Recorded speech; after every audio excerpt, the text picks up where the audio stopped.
안녕하십니까. 여러분, 오늘은 옛날 도시락 이야기를 해보겠습니다. 저와 비슷한 세대인 시청자분들은 옛날 학창시절 도시락에 대한 추억이 많으시죠. 여러분들은 거의 4, 50년 전인 그 시절 도시락 하면 가장 먼저 무엇이 떠오르나요? 저는 책가방 속에서 김치국물이 새어나와서 교과서마다 한쪽 귀퉁이에 벌겋게 물이 들어 말라도 벌건 자국은 그대로 남아있고 책도 부풀어서 그 부분이 두툼하게 찌그러진 책들이 생각납니다. 여러분들도 그런 경험 있으시죠? 최근에 어떤 대중식당에 갔는데 메뉴 중에 옛날 도시락이라고 적혀 있더군요. 저는 그날 따로 주문해서 먹어보진 않았는데 옆자리에 앉은 사람들이 그 도시락을 주문해서 식사를 하고 있었습니다. 그리고 아주 오래전 이야기지만 예전에 남이섬에 놀러 간 적이 있었는데 그곳에서도 옛날 추억을 되살리며 옛날 도시락을 팔고 있었습니다. 그만큼 이제는 추억이 되었지만 지금과는 너무 다른 옛날의 도시락을 보며 그 당시 힘들고 고생한 시절이지만 한편으로 그때가 그립기도 하고 학창시절의 추억을 떠올리고 싶은 사람들이 많기 때문이겠죠. 김치국물에 물든 이야기를 했습니다만 요즘은 학생들이 대부분 도시락을 가져가지 않고 학교의 급식을 이용하니까 그런 도시락에 대한 추억이 별로 없을지 모르겠습니다만 생각해보니 옛날 도시락에 얽힌 추억이 참 많이 떠오릅니다. 세대별로 조금씩 다르긴 하겠지요. 일단 저의 경험을 이야기하겠습니다. 먼저 일률적인 도시락의 모양과 재질입니다. 여기 사진과 같은 양은으로 만든 사각 도시락이죠.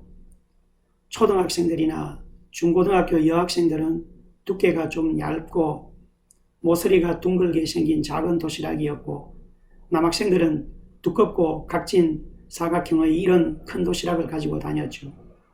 반찬을 구분해서 담는 별도의 칸이 있었지만 반찬은 주로 별도로 작은 유리병에 담아서 가지고 다녔습니다. 이 반찬병이 요즘은 마개를 잠그면 거의 국물이 새지 않지만 그 시절만 해도 기술이 떨어져서인지 조금만 기울어지거나 넘어지면 반찬 국물이 새어나와 가방 안의 책들을 물들이고 온통 냄새를 풍기는 문제를 일으키곤 했습니다. 다음은 도시락 반찬입니다. 여러분들은 주로 어떤 걸 많이 싸가셨나요? 반찬을 보면 부자와 가난한 사람이 뚜렷이 구별이 되었죠. 실은 그 시절은 부자는 몇 명 되지 않고 대부분이 못 살던 시절이었습니다. 그러니 대부분의 아이들의 도시락 반찬은 거의 비슷하게 정해져 있었습니다. 저도 마찬가지고요. 우선 김치나 깍두기는 기본이고요. 그리고 멸치조림, 콩자반, 오뎅볶음. 그 시절에는 어묵이란 용어를 들어보질 못했습니다. 그냥 오뎅이라고 했죠. 그리고 감자볶음, 장아찌 정도. 주로 집에서 평소 먹던 것들 중에서 국물이 없는 것들을 싸갔던 것 같습니다.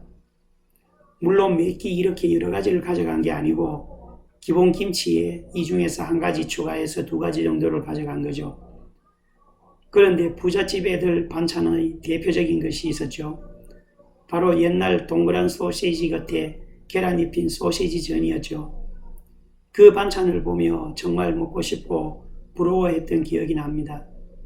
거기에 간혹 소고기 장조림, 김 등을 가져오죠. 가끔 함께 먹을 때 얻어먹기도 했지만 우리 같은 보통 아이들은 쉽게 먹을 수 없는 반찬이었습니다. 그리고 옛날 도시락 메뉴에 빠지지 않는 게 계란 후라이죠. 요즘이야 계란 가격이 싸서 계란을 마음대로 먹을 수가 있지만 그 시절에는 계란도 귀한 시절이라 도시락에 계란 후라이 하나를 얹어주는 게 그나마 어머니께서 특별히 챙겨주시는 것이었습니다. 점심시간에 도시락 뚜껑을 열면 계란 후라이가 위에 덮여 있으면 뿌듯한 기분이 들기도 합니다. 어쩌다 없는 날이면 얼마나 서운했던지. 그런데 그 계란 후라이도 못 가져오는 친구들도 있었으니까요. 직구전 친구들은 몰래 친구의 도시락을 열고 계란 후라이를 먹어버리는 경우도 많았습니다. 그래서 저도 나중에는 계란을 뺏기지 않으려고 밥 위에 덮지 않고 밥 가운데 넣고 위에 밥을 덮어 감추어 간 적도 있었습니다. 다른 아이들도 계란을 지키려고 온갖 머리를 썼습니다. 지금 생각하면 웃기기도 하고 재미있는 추억이지만 참 못 살던 시절의 슬픈 과거의 기억이기도 합니다. 중고등학교 시절은 한창 먹을 때죠. 별로 간식도 없으니 돌아서면 금방 배고파지는 때였습니다. 그래서 원래 점심시간은 4교시 후이지만 2시간 끝나면 미리 도시락을 꺼내 먹는 애들이 많았습니다. 저도 2시간 마치고 절반쯤 먹고 점심시간에 남은 것을 먹곤 했습니다. 미리 먹지 말라고 했는데 먹었다고 선생님께 종종 야단을 맞기도 했죠. 교실에서 냄새도 풍기고 하니까 단체로 벌을 받기도 하고 때로는 맞기도 하고. 보온 도시락이 없었던 시절이라 한겨울에는 거의 얼어버린 듯하게 굳어있고 얼음 같은 차가운 밥을 잘라서 먹다시피 해도 그 맛은 꿀맛이었습니다. 가끔은 난로 위에 도시락을 층층이 쌓아 올려놓고 데워서 먹기도 하고요. 맨 밑에 두었다가 밥을 태워버린 경우도 있었죠. 또 도시락을 먹을 때 자주 했던 재미있는 행동, 절반 정도 먹고 나면 남은 반찬들을 모두 도시락에 한꺼번에 쏟아붓고는 마구 흔들어 비빔밥을 만들어 먹던 기억도 나네요. 고등학교 때는 수업이 보통 8교시, 9교시까지 했던 것 같습니다. 그래서 그때는 도시락을 2개씩 싸가서 쉬는 시간에 먹기도 했는데 이것도 오후까지 기다리지 못하고 오전에 다 먹어치워서 오후에는 배가 고파 했던 기억도 있습니다. 생각해보면 그때의 어머님들은 이 도시락 싸는 일도 보통 일이 아니었을 것 같습니다. 얼마나 힘이 들었을까요?